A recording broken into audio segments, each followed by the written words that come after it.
අද මම ඔයාලට පෙන්වන්න යන්නේ තෙල් නැවක පම්ප් රූම් එක කියන්නේ මොකක්ද කියලා. සාමාන්‍යයෙන් හැමෝටම ඕනිම වෙලාවක පම්ප් රූම් එකට ඇතුල් වෙන්න බෑ. ඒකට විශේෂ අවසරයක් ගන්න ඕනි. ඉතින් ඒක රෙස්ට්‍රික්ටඩ් ඒරියා එකක්.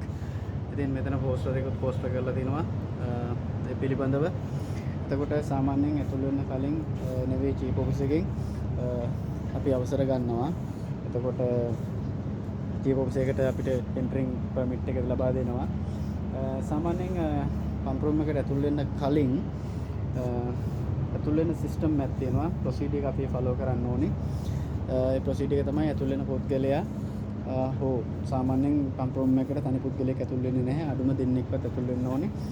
ඒ ඇතුල් වෙන පුද්ගලයන් නිවැරදි පර්සනල් ප්‍රොටෙක්ටිව් ඉක්විප්මන්ට් පැළඳගෙන ඉන්න ඕනි. හොඳ ඉලුමිනේෂන් එකක් තියෙන්න ඕනි. හොඳ කමියුනිකේෂන් සිස්ටම් එකක් තියෙන්න ඕනි.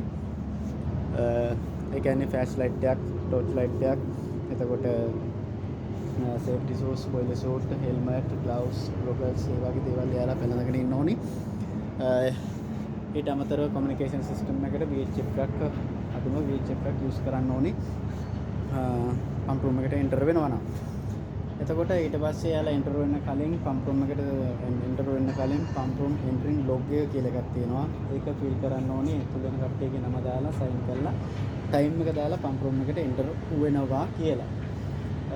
ඊට අමතරව පම්ප් රූම් එකේ ඇතුල් වෙන්න කලින් විනාඩි 15කට විතර කලින් මෙන්න මේ තියෙන එක්සෝස් ෆෑන් එක ඔන් කරලා තියන්න ඕනි.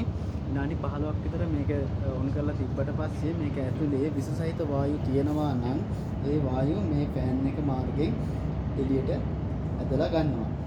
සාමාන්‍යයෙන් ඇතුල් වෙන කලින් ඇට්මොස්ෆියර් එක අපි චෙක් කරනවා. ඔක්සිජන් පර්සන්ටේජ් එක 19%කට වඩා වැඩි වෙන්න ඕනි. එක්ස්ප්ලෝසිව් ගෑස් පර්සන්ටේජ් එක 100ට වඩා අඩු වෙන්න ඕනි. ඉතින් මේ සියල්ලම හොඳ තත්ත්වයේ පැවතුනොත් විතරයි පම්ප් රූම් එකට එන්ටර් වෙන්න පුළුවන් වෙන්නේ. ඉතින් මේ සියල්ල දැන් හොඳ තත්ත්වයක තියෙන නිසා ඔන්න මම පම්ප් රූම් එකට ඇතුල් වෙනවා. ඉතින් මෙන්න මේ විදිහට තමයි පම්ප් රූම් එකට ඇතුල් වෙන්න තියෙන්නේ. සාමාන්‍ය පම්ප් රූම් එක තියෙන්නේ කාගෝ පම්ප්. ඒ කියන්නේ කාගෝ ඩිස්චාර්ජින් වලට බලපාන අපි භාවිතා කරන පම්ප්, ඊට පස්සේ බැලන්ස් පම්ප්, ඊට පස්සේ වට දාලා වැල්. ඉතින් මෙතනක් තියෙනවා වැල් සිස්ටම් එකක්. ඔයාලට පේනවා.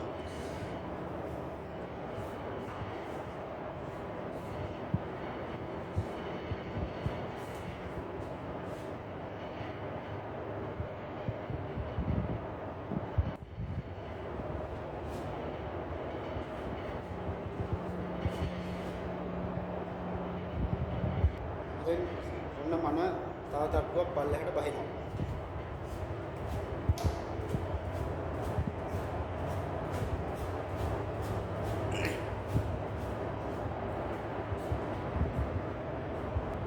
ඔන්න මෙතන තියෙනවා අපේ එයාර් ටැංකියක්. ඊට පස්සේ අතන තියෙනවා අපේ නයිට්‍රජන් ටැංකිය.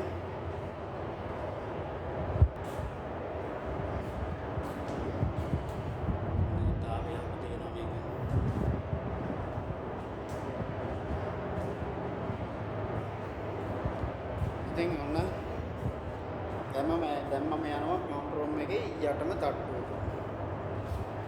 සාමාන්‍යයෙන් මේ තට්ටුව තියෙන්නේ වතුරේ යට ගිලිලා. ඉතින් ඔයාලට පේනවා මෙතන මේ තියෙනවා EBD එකක්. මෙතන යූස් කරන විදිය නොටිස් කරලා තියෙනවා.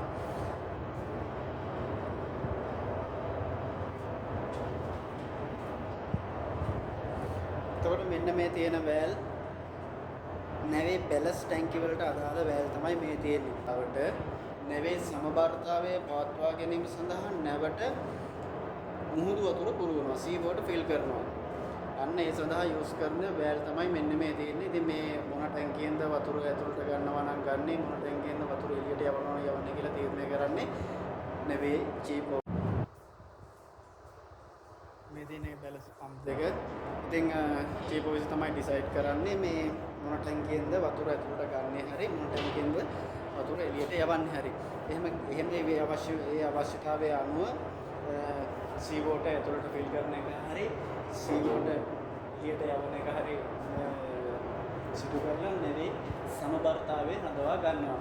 ඉතින් ඕක තමයි අපගේ සම්පූර්ණ පම්ප් රූම් එක විස්තරය. හැබැයි මීට වඩා විශාල පම්ප් වෑල් ප්‍රමාණයක් තිබෙන පම්ප් රූම් තිබෙනවා. නමුත් මම ඔයාලට පෙන්වන්නේ මේ නැවේ තියෙන පම්ප් රූම් එක.